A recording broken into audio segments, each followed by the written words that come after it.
Critical trend at our local housing market, the rise of corporate ownership in multifamily apartment complexes. A recent report from the JAX Rental Housing Project reveals that nearly 72% of these properties are owned by corporate investment firms. The News for JAX I-Team found it's a significant increase from previous years.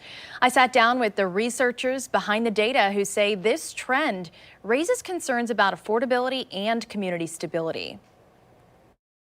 Out of nearly 600 apartment complexes in the Jacksonville area, more than 400 are owned by corporations. As long as we have the financialization of human shelter, there is no hope to have affordable housing.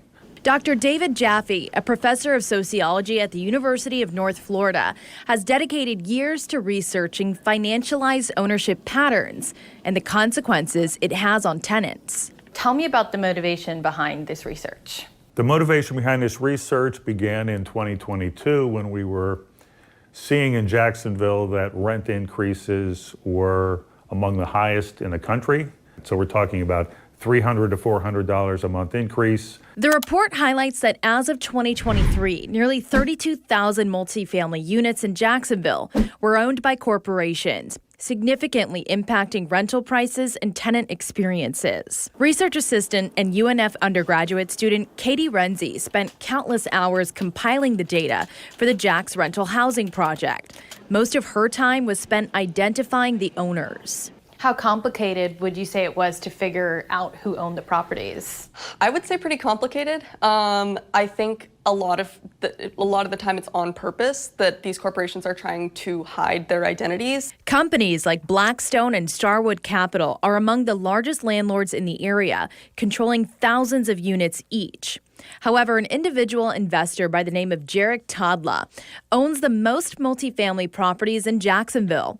His properties are concentrated on the west side, with 16 different properties renting a total of 856 units. So it's a little unusual that an individual investor would be the one who owns the greatest number of multifamily properties. He was one of those owners that was super hard to actually identify. He will purchase a property and there will be continuous ongoing violations where building code inspectors are coming back for several inspection visits because issues aren't being addressed. This level of ownership can limit choices for renters and lead to higher rents.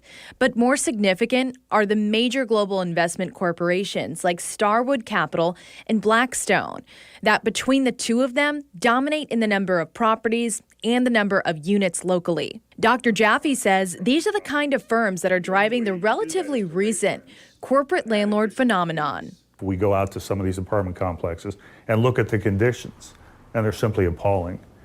And these are owned by large corporations that are highly profitable. They simply do not want to address the conditions because it's not profitable to do so. As these corporations expand their holdings, many local tenants are feeling the impact. The report notes that median rents have increased by an average of 28% from 2020 to 2023. And as corporate owners prioritize profits, tenants' needs can be overlooked. They know what's going on. Like, you can clearly look around and see that these apartments need some love. The toilets were burping at us, and there were soap suds coming out of the toilets themselves. Why is Jacksonville such a hot spot for these landlords? So Florida is a hot spot because it's a place where these investors can invest with minimal amount of constraints, minimal amount of regulations. Affordable housing advocates are pushing for stronger policies to regulate corporate ownership and protect tenants. Policies that prioritize people over profits. Now, the ability to file a complaint against landlord for the conditions you're living under is extremely onerous, complex, and administratively burdensome. The JAX Rental Housing Project has created its own sort of landlord registry. Their belief is that more transparency and regulation of corporate ownership could help preserve affordable housing and maintain the character of our neighborhoods. Now, why make this information available to the public? You guys spent a lot of time on this. We want to make tenants, renters aware of what the conditions are and ultimately what they can do about them. Our investigative team has compiled our own research with data from the JAX Rental Housing Project into a searchable database, so renters in Jacksonville can know who they're renting from. If you scroll down to the bottom of the story on news4jax.com, you'll find this interactive map.